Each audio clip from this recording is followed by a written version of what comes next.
Master, how do I become victorious? I cannot manufacture the motivation to answer such a question. Why, Master? Because the thing that you are seeking to become victorious in is a pleasure chase.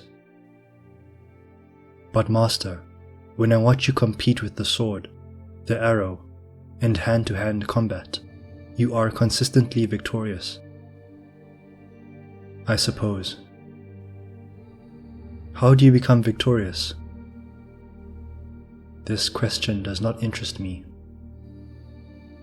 Why? Because I am not trying to be victorious. Is this why you are victorious?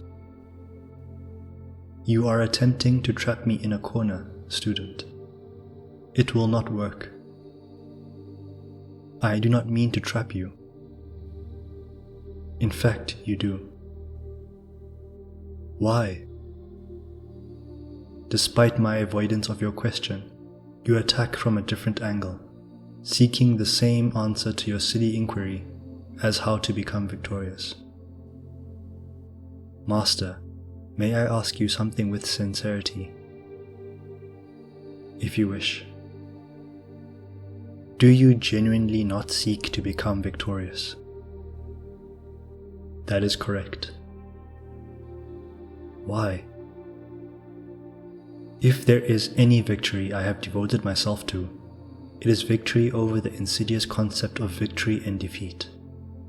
This is an uncommon victory. If one does not play to win, then why play at all?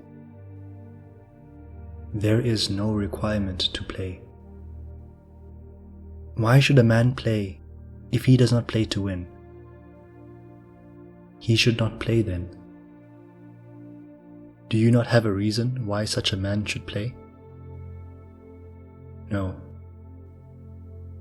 Why?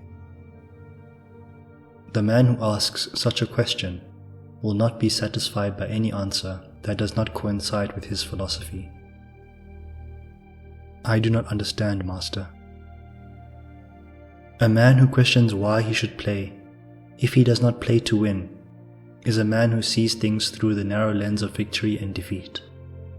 He is a pleasure-chasing man. He will not hear anything that is outside the domain of this viewpoint. Is not every man a pleasure-chasing man? Almost all men are pleasure-chasing men. Then what? Then what advice do you have for them? I do not have any advice for them. But then whatever you have learned will go to waste.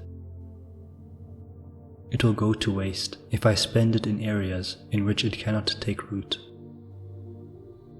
But if almost all men are pleasure-chasing men, then should not your approach be tailored to them? No. Why, Master? Human beings are conditioned by their own beliefs. They are also conditioned to reject anything that does not coincide with their beliefs. Then should you not find a way to help them? Why do you ask silly questions, student? Why is this silly?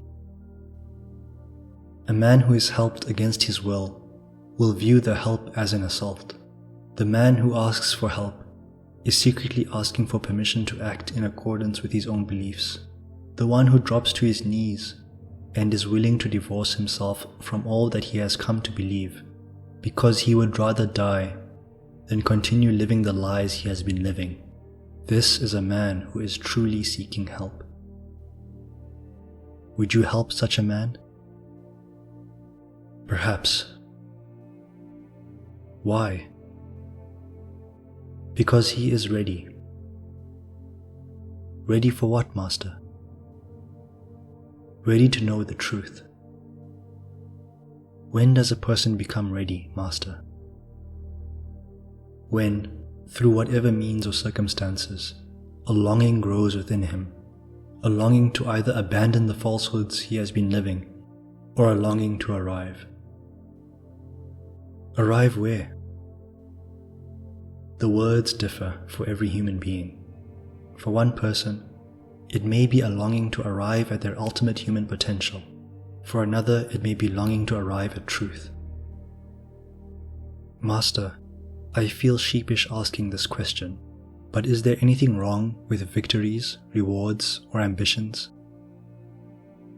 There is no need to feel sheepish, student. It is a perfectly acceptable question. What is your response, Master? There is no right or wrong, student. There is only cause and effect.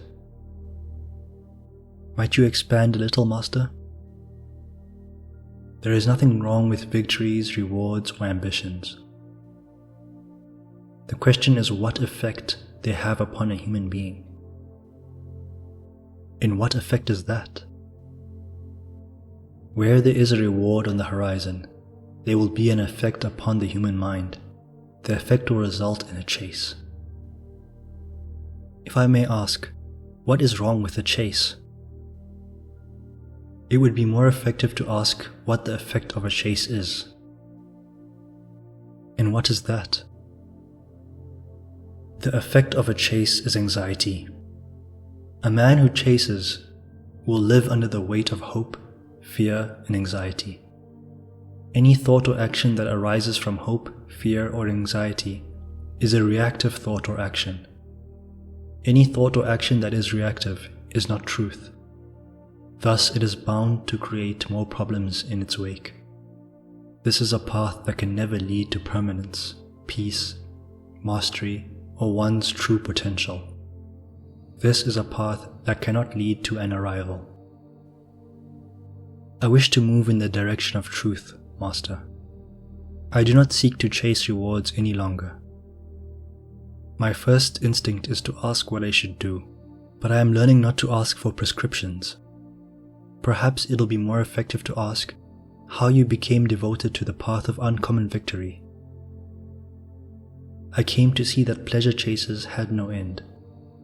I arrived at the realization that external rewards were a manifestation of an internal compulsion towards pleasure, and that they compelled the human to play the game that was already being played.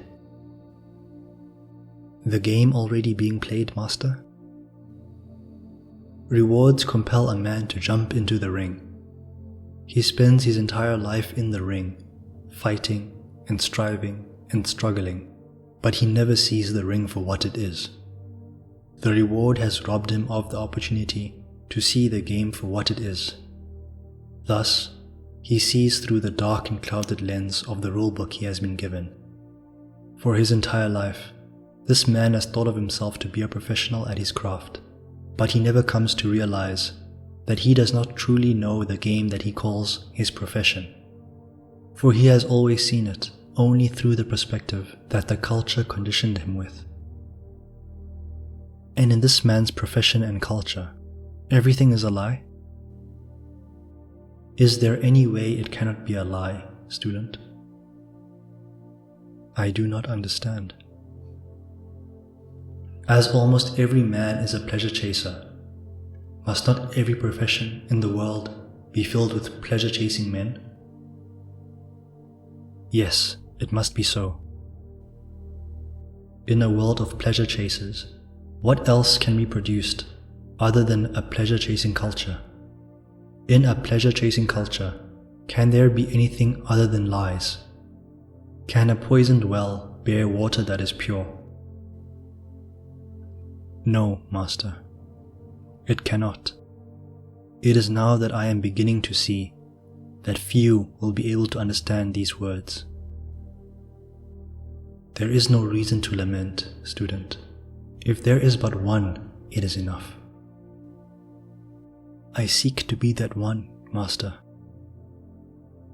I too wish to one day arrive, Master. Arrival lies not in arriving one day, but arriving at every step of the way. Arrival lies in arriving before you arrive. Thank you, my Master.